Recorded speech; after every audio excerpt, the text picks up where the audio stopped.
Hello, and welcome to MetroPlan Orlando's virtual studio. I'm Leilani, and I'm going to be your host for today. I hope you're ready to learn some exciting new things about transportation and meet some of the people who help figure out how we all get around here in Central Florida. Today, we're talking about transportation planning and how engineers and planners make our communities better places to live. But first, Marianne from our community outreach team will tell you what we do at MetroPlan Orlando and help you look into the future. Hello there, I'm Marianne Horn from MetroPlan Orlando. At MetroPlan Orlando, we work on plans for transportation all over Central Florida. Have any of you ever heard of us? You may not have heard of us, but you've probably heard of some of the people that we work with. What about Lynx buses? What about Sunrail? What about the Florida Department of Transportation? What about Orange County government? You've heard of these people, right? These are our partners. What we do as a government agency is plan transportation across a 3-county region. Makes sense, right? We cover Orange, Osceola, and Seminole counties. You live in one of these, but I'm sure that from time to time you travel into the other two. So transportation planning doesn't stop at the county line. We look at what the needs of all the people in our region, and we plan into the future. And when I say the future, I mean far into the future. Right now, we are planning for the year 2045. Now, by that time, our busy growing region will be busier. We have 2 million plus people living in Central Florida right now.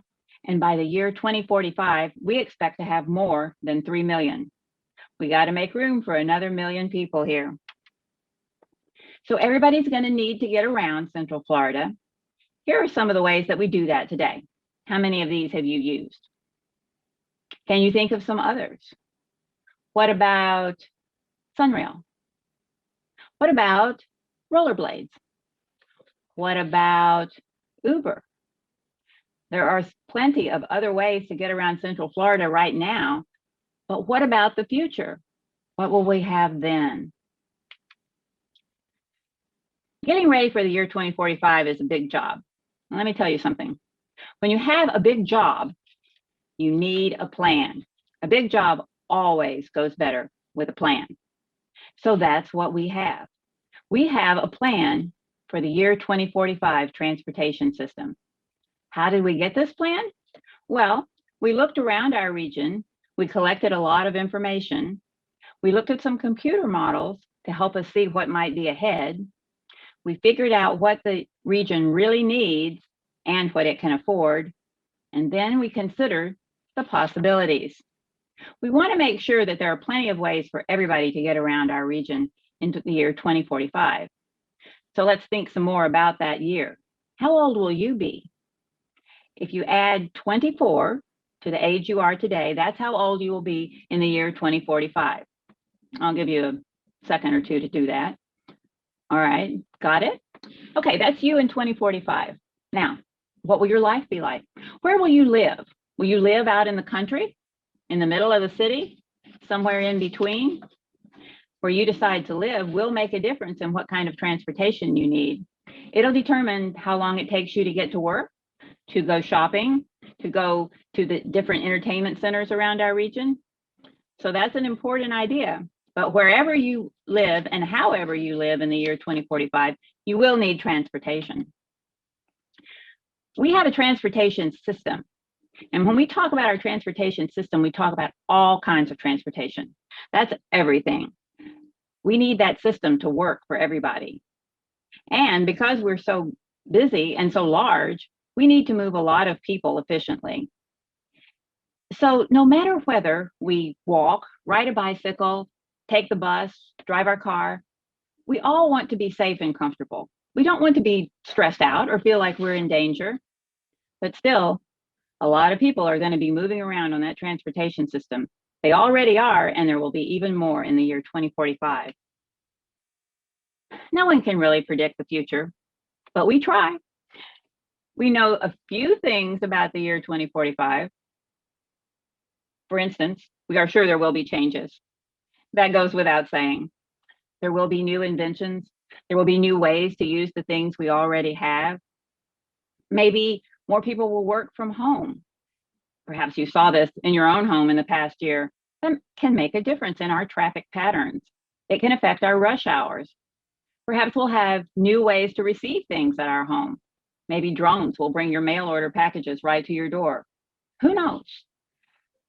One thing we do know is that you, some of you at least, will probably be the ones to make these changes that will affect how everybody lives in the year 2045. So what do you think the future holds? No idea is too out there because the future is wide open.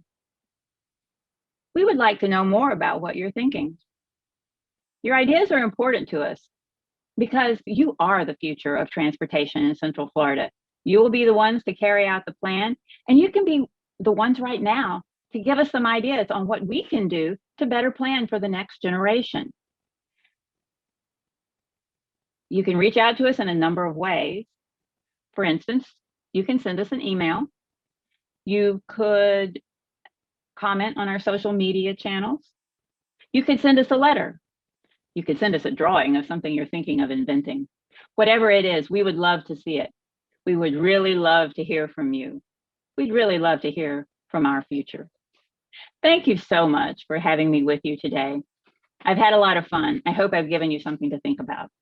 Okay, Leilani, back to you. Thanks, Marianne. That was some great information that you shared with us. Did you guys know that there are transportation plans that will affect what your life is like in the year 2045? Well, now I'm going to introduce you to a couple of MetroPlan Orlando team members. Nick Lepp is our Director of Transportation Planning, and he is responsible for all of our plans and our studies. And we also have Miss Laura Bauk, who is a transportation planner and an engineer working with some of our technology solutions. So let's go ahead and get to some of those questions. Hi, Nick and Laura. Hello. Thanks for being with us today. Our students are extremely curious and they want to know exactly what does a transportation planner do? Well, I'd be happy to answer that. I guess what we do is we look into the future. We imagine what that future is going to look like, very similar to what you may understand Disney does in their Imagineering, creating their new theme parks. We do the same thing, but with the transportation. So we don't only deal with roadways and sidewalks and the public transportation, you know, the buses that get around. Some things that we're looking at 20 years, 25 years in the future, flying vehicles, autonomous vehicles. You know, what's next in terms of transportation? How are we going to get around safely? That's what we do as transportation planners. We look to the future and make sure that we have a safe transportation system. Okay. Well, that sounds like a lot of responsibility and a tremendous amount of careful planning, but someone's got to do it. So what role does engineering play in transportation planning? That is a great question. Thanks, Leilani. So transportation planners and engineers really work hand in hand throughout the cycle of a transportation project. And the transportation engineers take some of that planning that Nick was just talking about and really take it to the next level to figure out how things are actually going to look like. That's the design piece, and how things are going to operate, how they're going to function. So transportation engineers do a lot of different things, but a few good examples, I think, are they are the people who figure out how traffic signals are going to run. So how much green time you're going to get at a particular stoplight, how much red time. The engineers also figure out how many lanes a roadway will have, how many turn lanes you're going to find in a particular area, to things like where a bike lane or trail is going to be placed, and is that trail going to be right next to the roadway, or is it going to be closer to the sidewalk?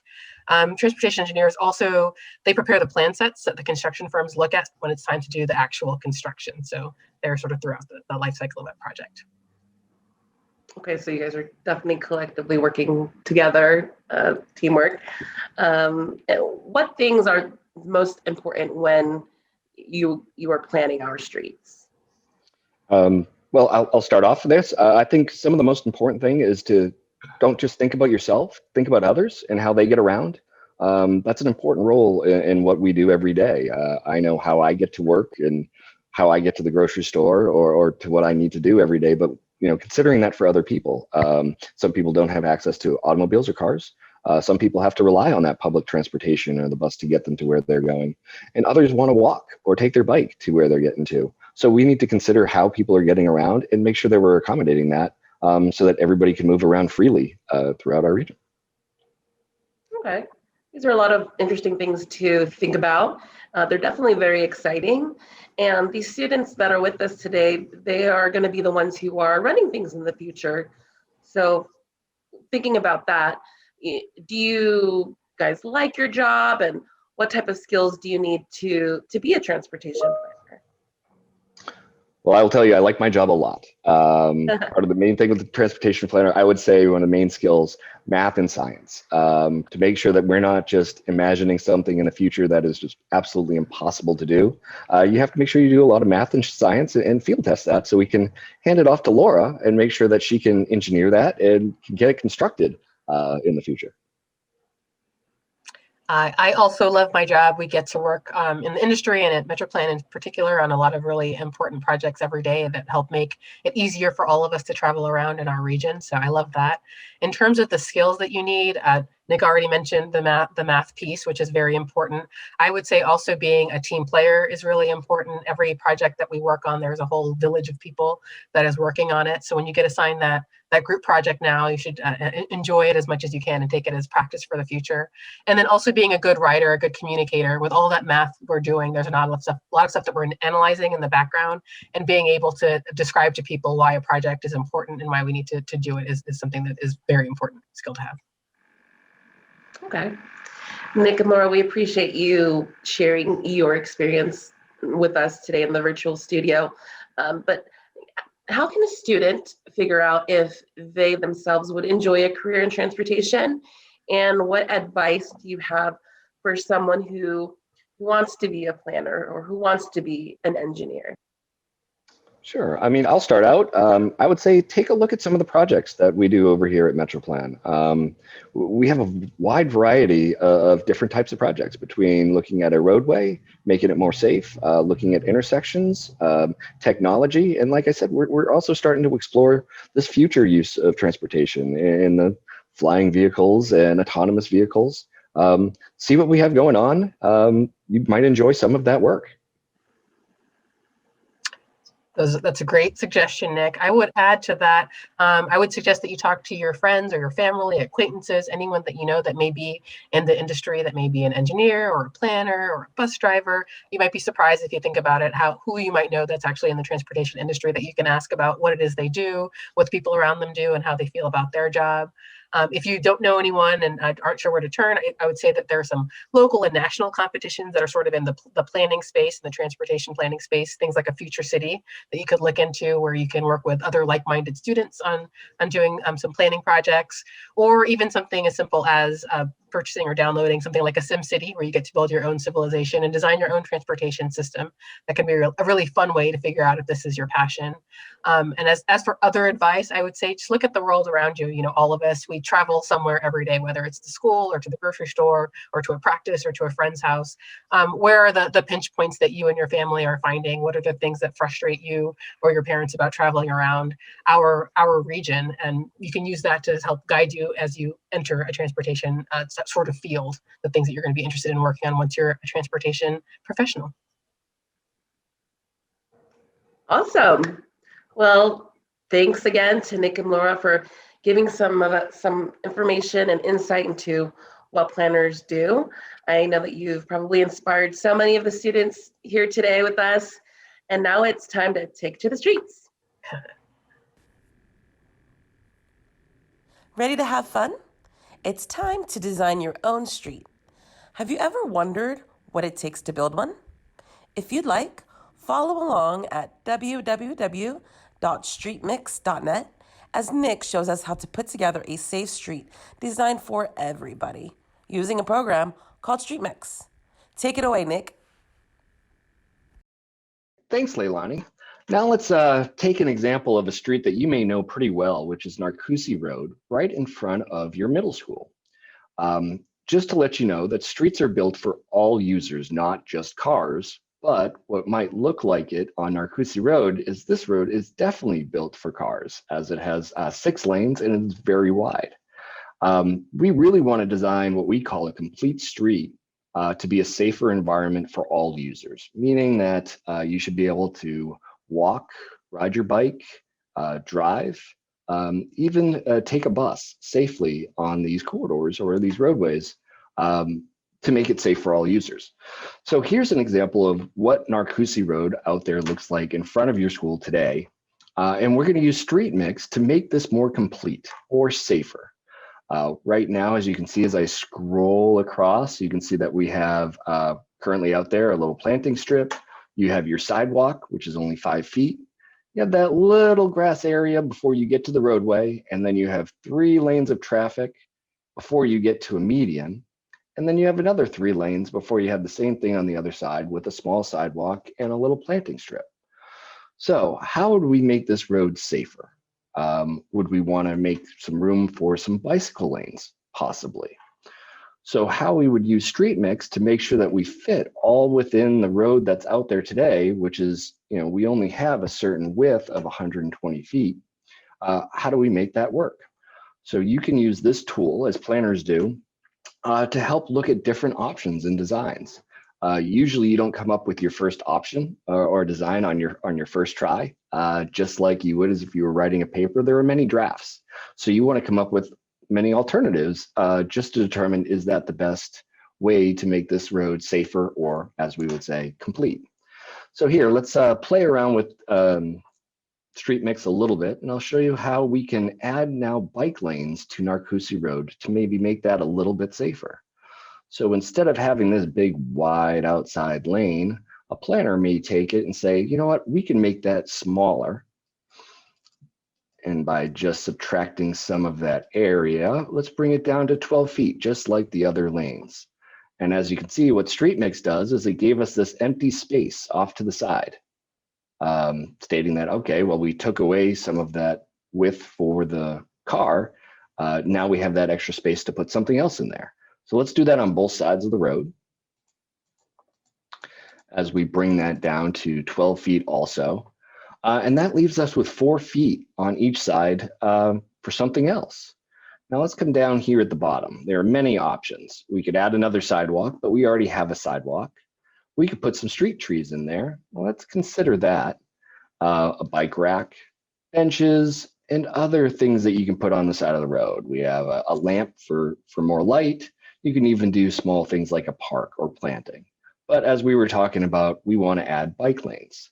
You could add electric scooters also, but we'll put bike lanes in there for now.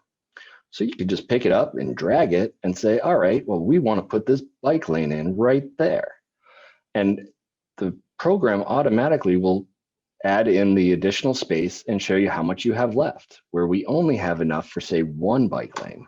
But that's not right. We really want to have 2 bike lanes. So what if we put another one in on this other side?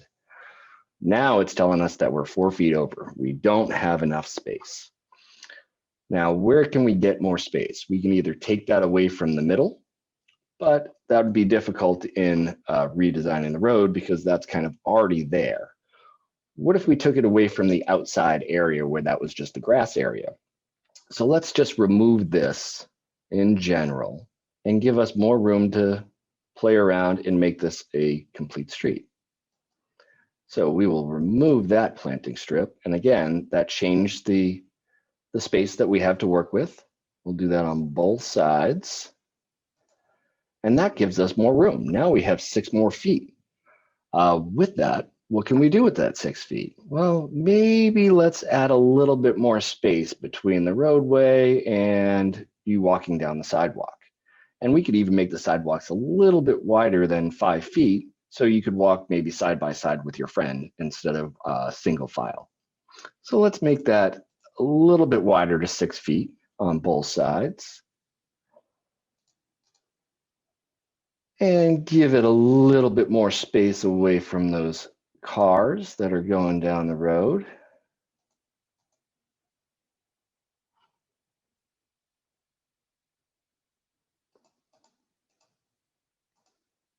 There, now we filled it all in, but it still looks pretty barren. So at this point, to make it even more of an inviting complete street for people to walk and ride, we would also suggest possibly putting in some trees, not only on the side, but maybe in the middle. This would add a little bit of shade and protection as you were walking down the sidewalk or riding your bike to make a more comfortable experience. And that's what we try to do as we try to design these roadways to make them attractive, safe, and usable for all. So now that we've showed you a little bit about how StreetMix works, now you can go home and be a planner on your own. You can go to www.streetmix.net and you can create your own road. And as it comes up, it'll look a little bit different as it has all of the other components that I was talking about. But like I said, you can move it around and become a planner in your own home. So enjoy. Thanks. Well, kids, that about wraps it up today. We know that there are some future transportation planners and engineers out there who will in the not too distant future help plan Central Florida transportation. Make sure to visit our website, www.metroplanorlando.org, where you can find out more about transportation planning and follow us on Facebook and Twitter, see what we're working on next. From all of us in the MetroPlan Orlando virtual studio, we're signing off. Bye-bye.